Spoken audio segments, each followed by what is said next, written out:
Welcome back to the 76 Capital Sports Leadership Show. My name is Wayne Kimmel, managing partner of 76 Capital, the sports tech venture capital company.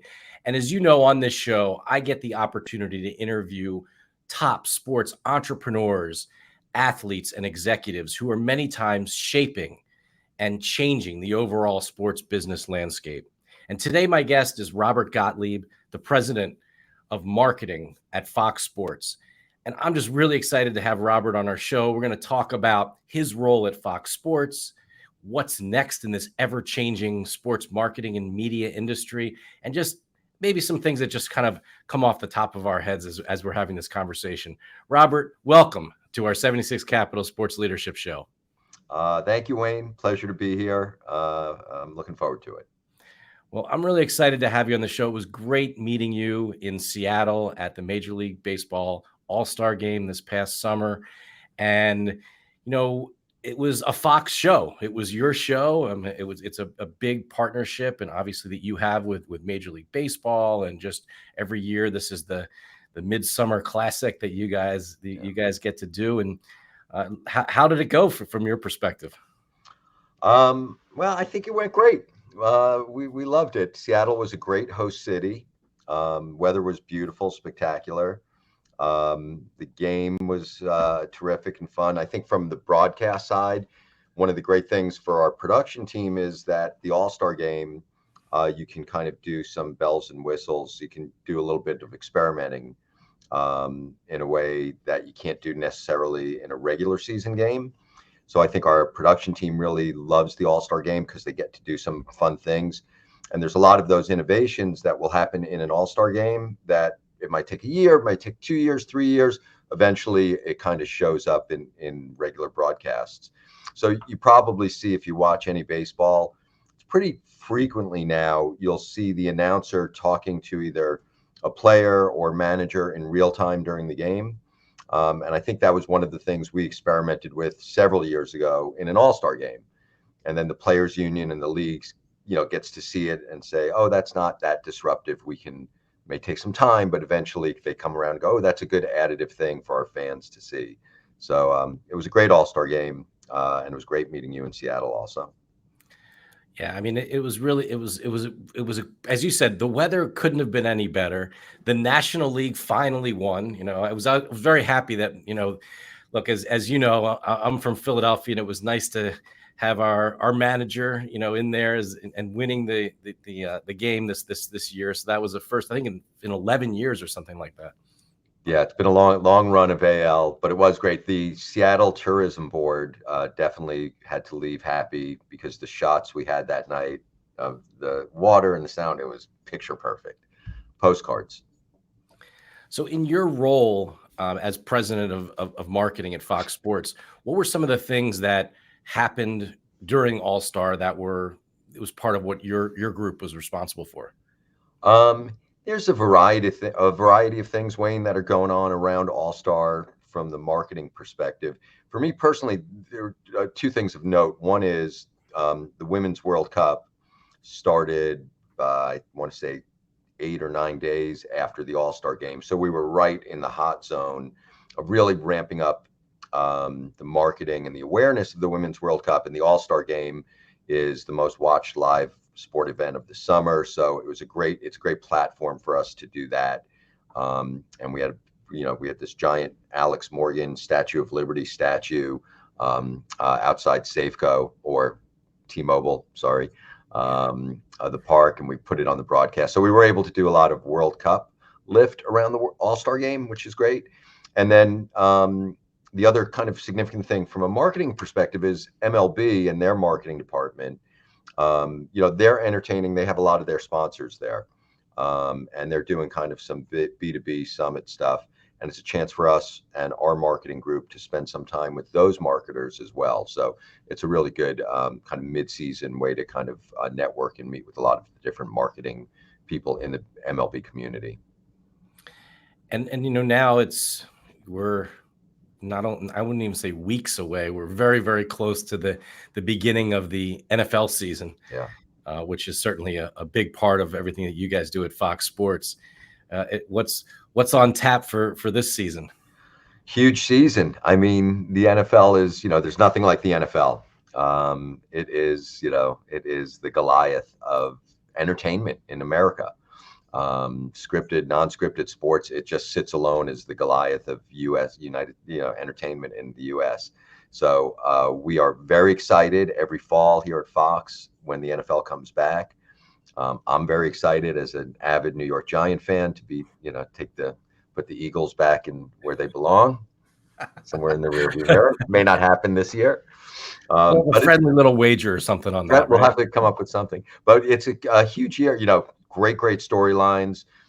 The Aaron Rodgers to the Jets is a really compelling storyline.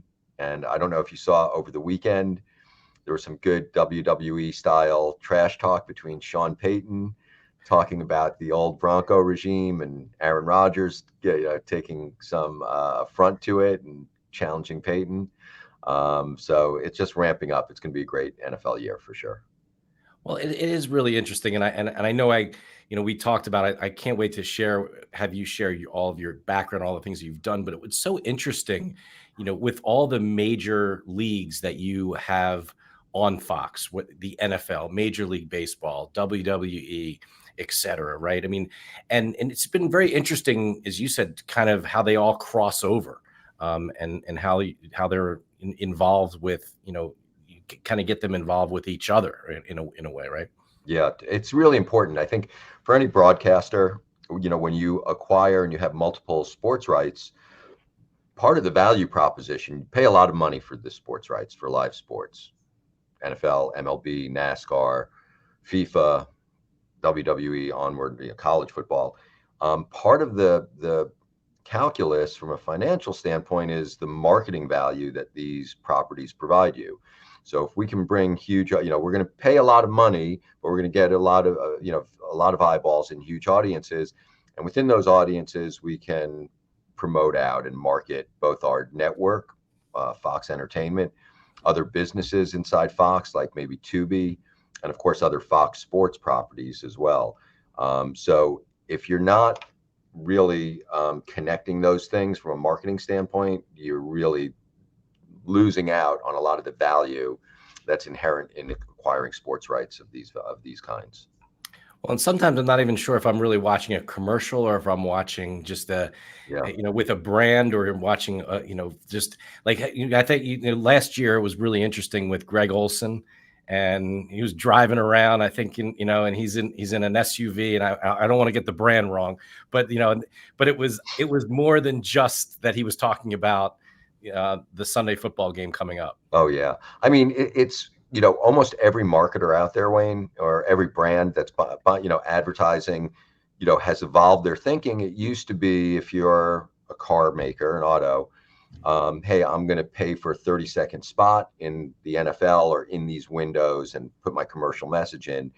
And over the last 10 years, for sure, the momentum on the advertiser side is to get closer and closer and closer to the product. And how can we be in there but not be just a 30-second commercial buy? So how can we integrate into the production? How can we integrate into the game experience and kind of be seamless to the fan, so they don't feel like they're being advertised at, that they feel like it's content that's just part of what they're enjoying. So it's interesting you note that, that's been a strong trend from every advertiser that is active in buying media and television these days. And how does it work from in your position as president of marketing at Fox Sports, where you have your part of the business, right? But then you also have this talent. I mentioned Greg Olson. You have a Troy Aikman, or you have the Alex Rodriguez, et cetera. I mean, like, how does it work when you have some of the high profile talent from your perspective? Well, the talent is, I think every broadcaster and different networks handle it differently. I think our perspective at Fox Sports has been, for as long as we've been around, that we really invest and believe in the talent is, absolutely critical. So we have a long history of Hall of Famers. If they're the best at what they do, and they're relatable to our viewers, they're people that typically we aspire to have as part of our brand. And that's why we have an Alex Rodriguez and a Derek Jeter, and in the past, Jeff Gordon's, and that's why Tom Brady will be coming. It's very, we believe in investing in talent. It's evident by the talent that shows up on our TV. And first and foremost, the talent is there for the broadcast. They're there to make that broadcast in that game, whether it's pregame or the game itself, as enjoyable and as compelling and as interesting as possible to our viewers. From a marketing perspective, having those big names, having those that kind of talent helps us market our properties, and it's certainly something that's very attractive to advertisers who want to connect to the Fox Sports brand.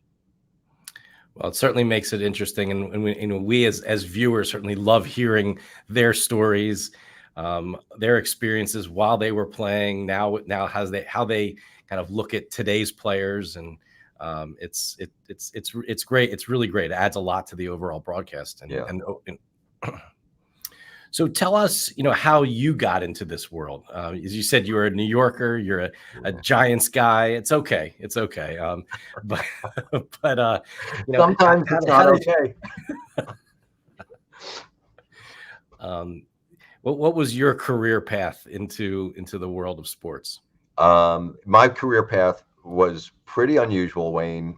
Definitely not kind of the standard thing. I went to NYU, and I graduated from there out of the film department. So I had a BFA in film and television, and I wanted to be a film director and moved to Los Angeles. And I accomplished half of that goal. I did move to Los Angeles, and then I started working in the movie business for a number of years. And as a writer and kind of working on film jobs. And it was pretty late in my post-college career. A lot of people move right from college into kind of a career path. It took me many years of kind of messing around in the film business. And then in my late 20s, I kind of stumbled into a job at Fox Sports Net, which at the time was the name of the collection of RSNs that had previously been owned by Liberty and that Fox now owns. So that would be Fox Sports Detroit, Fox Sports Pittsburgh, Fox Sports West here in Los Angeles. And I just stumbled into a job there, and it kind of felt like it combined things I knew and loved, which was sports, which I was a big sports fan. And also it was in the marketing department making promos. And I was like, oh, that's like little films and little commercials. I'm like, I like doing that, and I love sports. So I kind of stumbled in there, and I just never left. I just wound up staying for quite a while. And, was that at Fox initially, or? It was Fox Sports Net, again, was this collection of RSNs. Right. Fox, this is like 97, 98. So Rupert Murdoch, I think 94 is when Fox, the network, comes into being. And that's around 94. Around 97, Fox bought this collection of RSNs and branded them Fox Sports Net. And they were all cable RSNs. So right. Now there were kind of two TV businesses at that point. There was the network, Fox Network, which had Married with Children and Cops and NFL. They had just gotten the NFL. And then there was the cable RSNs, which were now being rebranded as Fox Sports as well. So one of the things that I understand that you were, really involved with was the Big Noon, Saturday college football franchise at Fox Sports. And it's always was interesting, as a viewer, as someone in the industry, it was like, you didn't think of turning to the main Fox channel, right, for college football. Yeah. But you guys then made it a thing. How did you do that? Yeah, it was pretty amazing. Listen, we'd been in college football for a number of years, but we had the BCS, I guess in the early 2000s, Wayne, before it kind of blew up, and we had 3 of the BCS games, not the Rose Bowl, for like 2 years. And we've had different college football packages. We had tried for many years to establish college football on Fox as a viable thing, and we did not really nail it. It's really hard. ESPN/ABC owns the category in a way that was really, really strong and dominant.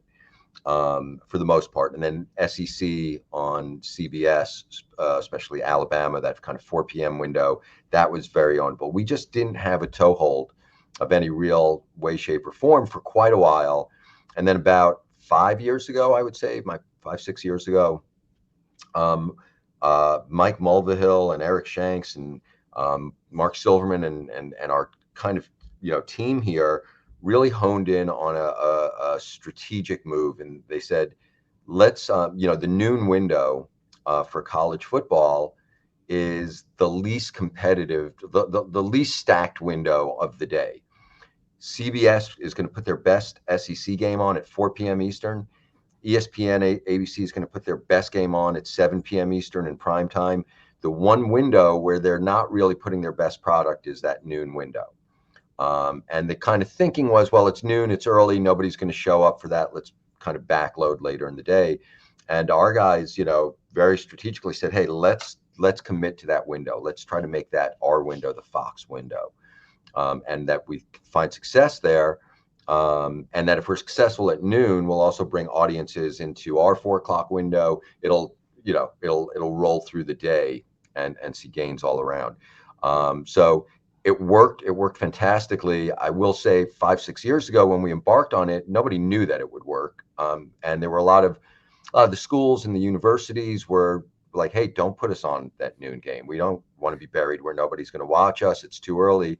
It didn't take long before it showed up. And now we're really proud that the noon window on Fox is the #1 rated window in college football for the last 2 years in a row, beating the SEC window at 4, the ABC primetime window as well. So that's been a real highlight for the team here. Very proud of that. Well, another thing I think, was really fascinating last year was one of your top, and I guess you're the top announcer for college football, Gus Johnson. Yeah. That documentary that you did Oh, with yeah. him, Yeah. going to Harvard, Yes. was unbelievable. Amazing. Gus is an incredible guy. He is one of the most interesting guys you'll ever meet. And he's a man of many talents. And, there's a lot to Gus. People know his incredible calls on college football and hoops. He's amazing. But yeah, that documentary, for folks who haven't seen it, he took basically during COVID, he took a year off and he attended Harvard in a kind of a special sort of class distinction. And he got to learn from some really, really fascinating people, a kind of an adult education program, immersion, that revealed a really, really unseen side of Gus. I love him. He's the best, and that was great. I'm glad you saw that documentary. Yeah. Yeah, it was tremendous. It was great to see, a different side of him. I mean, as you said, he has such incredible calls. Yeah. As a play-by-play guy. And Gus's journey is amazing. He grew up in the Detroit area in Michigan. Did not grow up on a glide path to Harvard or to the top of the corporate world. Gus has made his way in the world through just incredible talent and hard work and smarts, and he's sharp as a tack. And it was great to see that side of him. It was really, really wonderful. Yeah. Well, focusing back on you, Robert, I mean, was there someone in your life, whether it was a coach or a mentor or somebody that helped you get onto your path as to where you are today?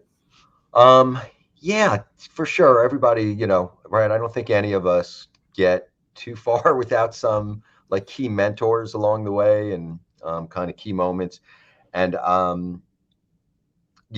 mean, I would say two that I would look at, Wayne, when I was in high school or junior high. There was a teacher, an English teacher, Mr. Beard, who, thank goodness, took a liking to me, and he could see I was smart and kind of a leader of my group. And maybe I was not performing. I was not as interested in school as I was in other things. And he kind of took me aside at a really key point and kind of gave me an ability to see a better future for myself. And really importantly, he let me see that my actions have impacted other people around me. And basically said, don't be a jerk, because you can help people instead of, you can either bring people up or you can put people down, and you have the ability to do either. And take a look around you and try to bring people up with you. And it was really enlightening, and I'll never forget that, man. And he helped me quite a bit.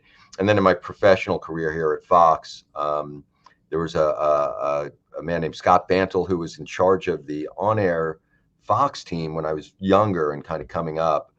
And he was just brilliant, and I learned so much from him. And unbelievably, his son now works for me here. It's now at a beginning level position in our group. So a little full circle there. Oh, that's amazing. That's Yeah, amazing. it is. You know, I see behind you, you have several Emmys. And I wanted to ask you what you thought was sort of your most proudest moment of your career. I don't know if it's one of those Emmys, but I'd love to hear stories about that. But also, what is there something that was really special that stood out so far in your career? Yeah. Thank you for noticing the Emmys strategically placed in the background. I'll tell you the moment in my career that I'm most proud about, and I think always will be, and I don't want to get like choked up about it, but Wayne, I'm not. I do get choked up virtually every time I tell this story or see it. In 2015, we took over FIFA at Fox. It had been with ESPN previous to that, and our first World Cup was the Women's World Cup in 2015 that year, and we really just put a huge commitment into it. We thought the Women's World Cup and the U.S. women's team could be a much bigger thing than what they were in 2011 and so forth. And I think that's been borne out. We're very proud of the investment and the energy we've put into building this. But in 2015, I learned that Mother's Day is in May. I want to say, yeah, Mother's Day is in May. So every May, the U.S. women's team plays a game on Mother's Day, an exhibition game against whatever. And I learned about this in that run up to 2015. And it kind of dawned on me. I was talking to the guys at US Soccer. I'm like, so these young athletes are never with their moms on Mother's Day. And they're like, no, they're always playing a game somewhere. They're never with their mothers. And I'm like, wow, where are they playing this Mother's Day? And they said, well, they're playing in San Jose, friendly against Ireland, I think. And I said, what, we talked about it, and we said, well, can we bring all their mothers to them and give them a surprise before the game, like the night before the game or something? And everyone was like, that's impossible. Like, there's 23 players, there's, they're all over, like, there's no way. And we were very dogged. We were like, well, let's figure this out. Let's find a way.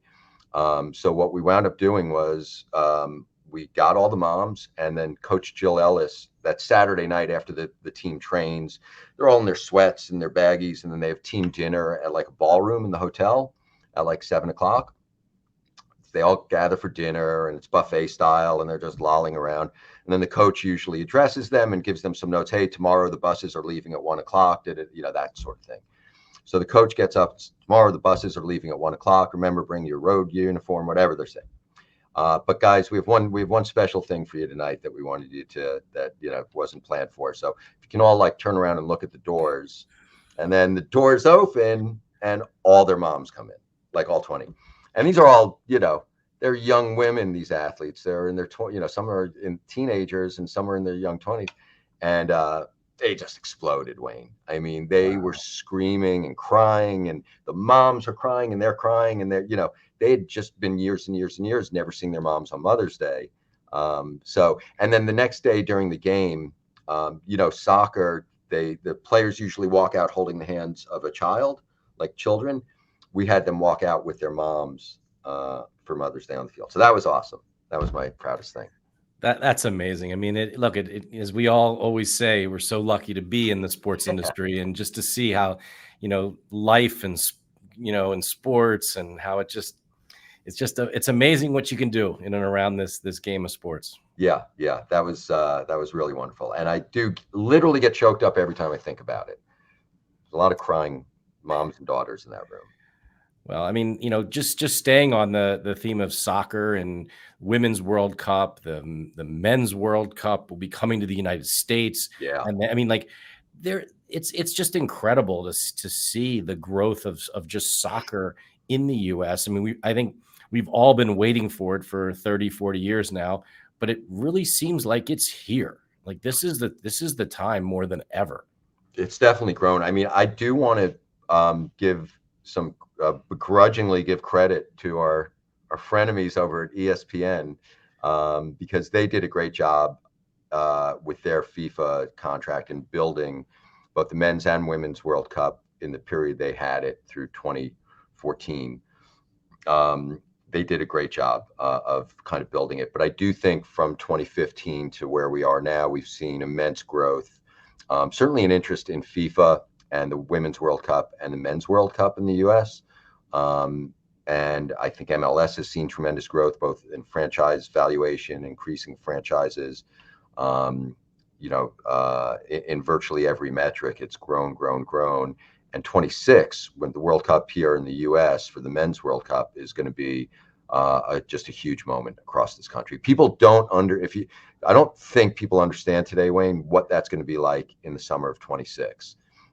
It is a absolute rocket ship with, the shot from NASA, the close up of all the burners going, shh, that's what's about to happen in 26. Like, you have no idea how big a moment across pop culture the World Cup will be in 26. Our entire culture will be consumed with it in a way we've never seen before.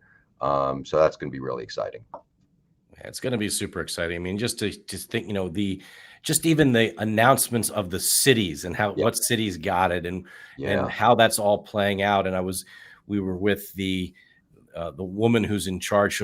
She'll be on our show, who's in charge of the Philadelphia effort, and you know, and Meg was sharing with us that there's a couple weeks ago we're 3 years out. Like yeah, it's about to happen. yeah. Clock is ticking quickly, but it's going to be, and obviously the Messi going to Miami. You see what's happened there. It's Soccer is in a pretty strong growth position, and looking forward to a 3-year runway to that World Cup, which should be really exciting.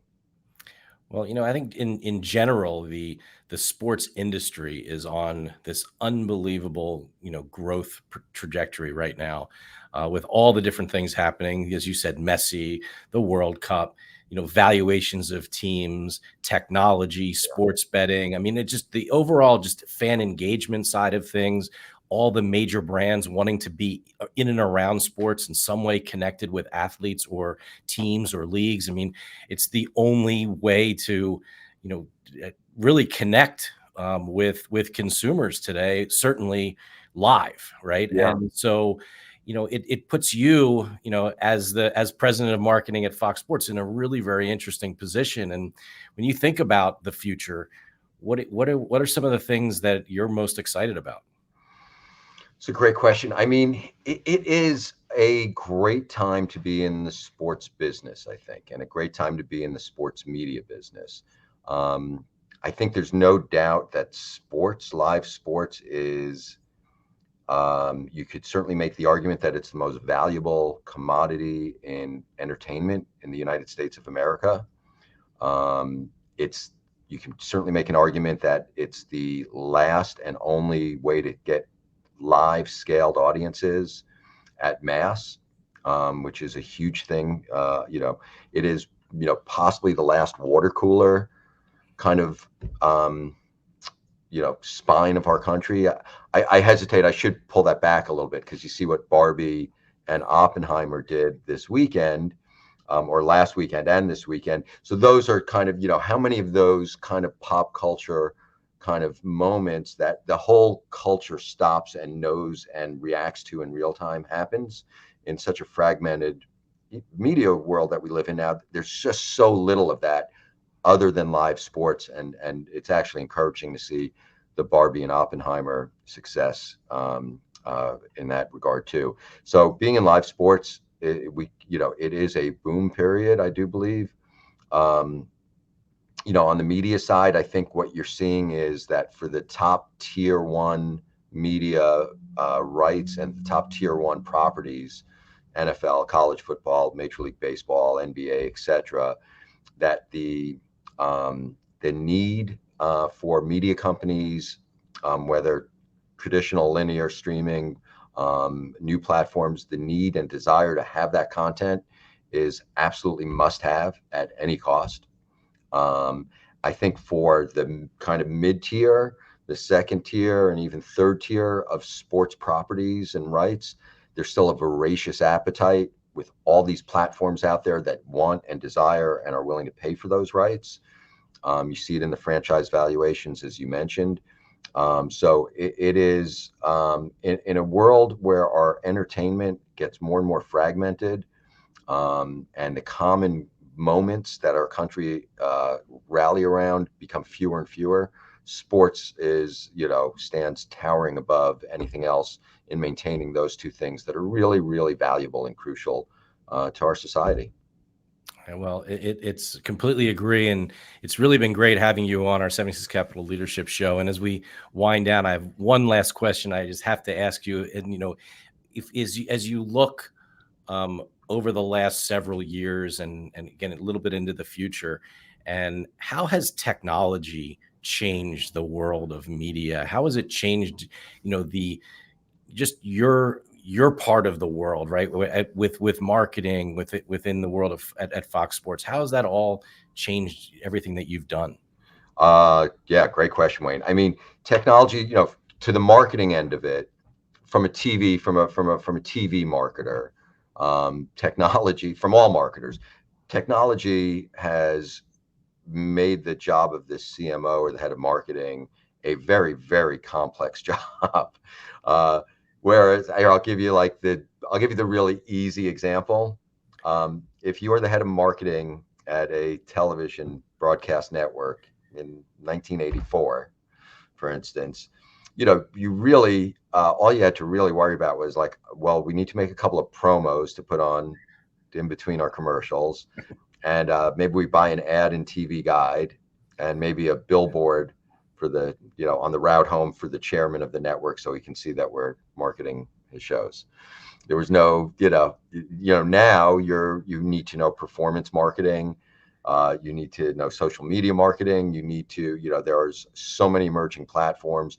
Consumers are being marketed to in so many ways, in so many places, via technology that keeps emerging and evolving so quickly, that, it is it's like the rapids, man, it just moves so fast.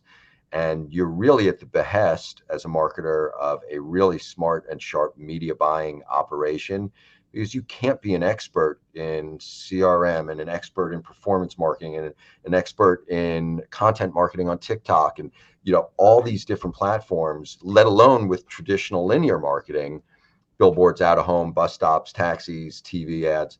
So it's become a very complex media landscape for people who are buying media and for people who are selling it, for one. And then in sports, technology has been such an important part of how sports has evolved and will continue. I think clearly, for fans, technology gets you closer and closer to the game. You see more, you hear more, you can absorb more, you can understand more, which deepens engagement with what you're watching.